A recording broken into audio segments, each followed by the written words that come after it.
ಸಾಯಿರಾಮ್. ನೀವು ನೋಡ್ತಾ ಇದ್ದೀರಾ ಟಿವಿ ವಿಕ್ರಮ. ನಾನು ಸೌಮ್ಯ ಸನಾತನಿ. ನಮ್ಮ ಟಿವಿ ವಿಕ್ರಮದ ಎಲ್ಲಾ ಕಾರ್ಯಕ್ರಮಗಳ ನೋಟಿಫಿಕೇಶನ್ ನಿಮಗೆ ಸಿಗಬೇಕಂತ ಹೇಳಿದ್ರೆ ನಮ್ಮ ಟಿವಿ ವಿಕ್ರಮ ಚಾನೆಲ್ ಅನ್ನು ಸಬ್ಸ್ಕ್ರೈಬ್ ಮಾಡಿ, ಹಾಗೆ ಬೆಲ್ ಬಟನ್ ಕ್ಲಿಕ್ ಮಾಡೋದನ್ನ ಖಂಡಿತ ಮರಿಬೇಡಿ. ಇವತ್ತು ಯಾಕೋ ಎಲ್ಲ ಉಲ್ಟಾ ಪಲ್ಟಾ ಆದಂಗೆ ಕಾಣಿಸ್ತಾ ಇದೆ. ಯಾವತ್ತಾದ್ರೂ ಸೂರ್ಯ ಪಶ್ಚಿಮದಲ್ಲಿ ಹುಟ್ಟಿ ಪೂರ್ವದಲ್ಲಿ ಮುಳುಗಿದ್ ನೋಡಿದ್ರ? ಆದ್ರೆ ಇವತ್ತು ನನಗೆ ಅನಿಸ್ತಾ ಇದೆ, ಹಂಗಾದ್ರೂ ಕೂಡ ಆಶ್ಚರ್ಯ ಏನಿಲ್ಲ. ನಮ್ಮ ಸಿದ್ದರಾಮಯ್ಯನವರೇ ಬದಲಾಗಿರುವಾಗ ಸೂರ್ಯ ಪಶ್ಚಿಮದಲ್ಲೂ ಹುಡ್ತಾನೆ, ರಾತ್ರಿನೂ ಕಾಣಿಸ್ತಾನೆ.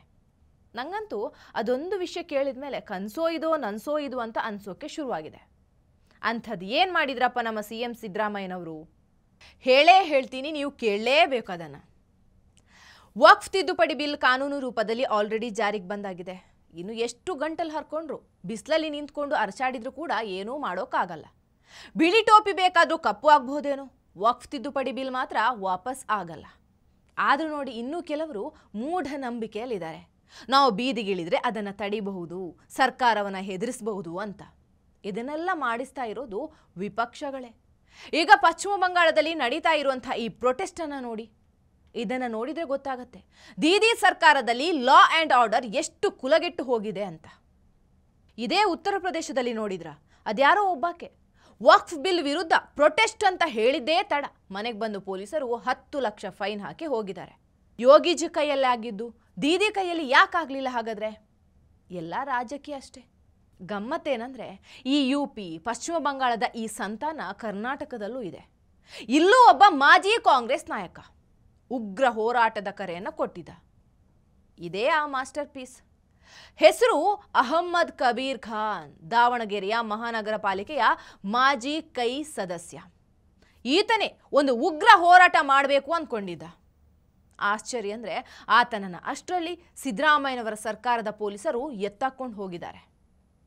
ಈ ಅಹಮ್ಮದ್ ಕಬೀರ್ ಖಾನ್ ಏನು ಮಾಡಿದ ಅಂದರೆ, ಪ್ರಚೋದನಕಾರಿ ಭಾಷಣ ಮಾಡಿ ಅದನ್ನು ವಿಡಿಯೋ ಮಾಡಿಕೊಂಡು ಸೋಷಿಯಲ್ ಮೀಡಿಯಾಗಳಲ್ಲಿ ಶೇರ್ ಮಾಡಿದ್ದ. ಆ ವಿಡಿಯೋ ಸಿಕ್ಕಾಪಟ್ಟೆ ವೈರಲ್ ಆಗಿತ್ತು. ಅದರಲ್ಲಿ ಆತ ಹೇಳ್ತಾನೆ, ನಾವು ಮುಖ್ಯಮಂತ್ರಿಗಳಿಗೆ, ಜಿಲ್ಲಾಧಿಕಾರಿಗೆ ವಕ್ಫ್ ತಿದ್ದುಪಡಿ ವಿರೋಧಿಸಿ ಮನವಿ ಮಾಡಿದರೆ ಪ್ರಯೋಜನ ಇಲ್ಲ.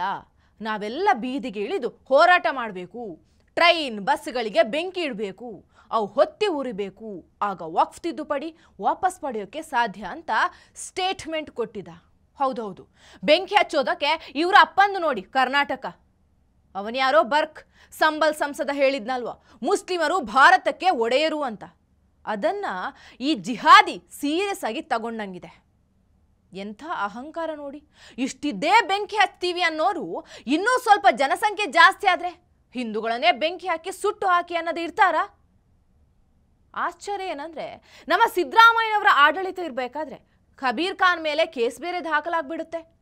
ವಿಡಿಯೋ ವೈರಲ್ ಆಗಿದ್ದನ್ನು ನೋಡಿ ದಾವಣಗೆರೆ ಆಜಾದ್ ನಗರದ ಠಾಣಾ ಪೊಲೀಸರು ಪ್ರಕರಣ ದಾಖಲು ಮಾಡಿಕೊಂಡು ಆತನನ್ನು ಅರೆಸ್ಟ್ ಕೂಡ ಮಾಡಿದ್ದಾರೆ. ಬರೀ ಅರೆಸ್ಟ್ ಮಾಡಿದರೆ ಸಾಕಾಗೋದಿಲ್ಲ, ಸರಿಯಾಗಿ 4 ಬಾರಿಸಿದ್ರೇನೆ ಇವುಗಳಿಗೆ ಬುದ್ಧಿ ಬರೋದು. ಇದೇ ಯೋಗಿ ನಾಡಿನಲ್ಲಿ ಇಂಥ ಹೇಳಿಕೆ ಕೊಟ್ಟಿದ್ದಿದ್ರೆ ನಾಯಿ ಕಾಲು ಮುರ್ಕೊಂಡಾಗ ಕುಯ್ ಕುಯ್ ಅಂತಾವಲ್ಲ, ಹಂಗೆ ಬೊಬ್ಬೆ ಹಾಕ್ತಾ ಕಾಲು ಮುರಿದುಕೊಂಡು ಬಿದ್ದಿರ್ತಿದ್ದ.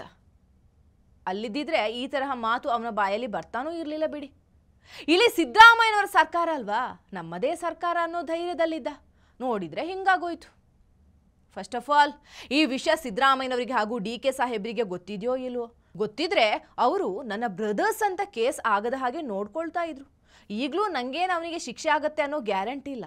ನಾ ಹೊಡೆದಂಗೆ ಮಾಡ್ತೀನಿ, ನೀ ಅತ್ತಂಗೆ ಮಾಡು ಅನ್ನೋ ನಾಟಕನೂ ಮಾಡ್ತಾ ಇರಬಹುದು. ಇವರೆಲ್ಲ ಏನಿದ್ರು ಯೋಗಿಜಿ ಅಂಥವರ ಕೈಗೆ ಸಿಗಬೇಕು, ಆಗಲೇ ಎಲ್ಲ ಸರಿ ಹೋಗೋದು.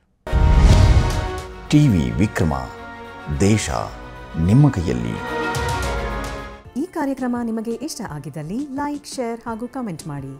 ಟಿವಿ ವಿಕ್ರಮದ ಕಾರ್ಯಕ್ರಮಗಳನ್ನು ನಿರಂತರವಾಗಿ ವೀಕ್ಷಿಸಲು ಸಬ್ಸ್ಕ್ರೈಬ್ ಮಾಡಿ, ಬೆಲ್ ಐಕನ್ ಒತ್ತಿ.